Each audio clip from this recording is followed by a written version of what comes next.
দোস্ত আল্লাহর কসম, বেনামাজি ছেলেরা, এই আব্বা তোদের প্রত্যেককে বলি বাপ, আল্লাহর কসম তোদের নামাজ পড়তে মন চাইবে রে বাপ, সেজদা দিতে মন চাইবে, সেজদা দিতে মন চাইবে আব্বা।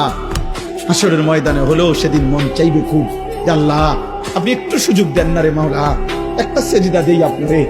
একটা রুকু করি মাওলা, আমার সিরিয়াল আইতে তো হয়তো দেরি আছে মাওলা, আমারে তো বিচারের জন্য হয়তো সিরিয়ালে আরো পরে ডাকবে, এই ফাঁকে আমি আপনার একটা সেজদা দেই। আল্লাহ বলেন ওয়ালাউ শি'না লাআতাইনা কুল্লা নাফসিন হুদাহা,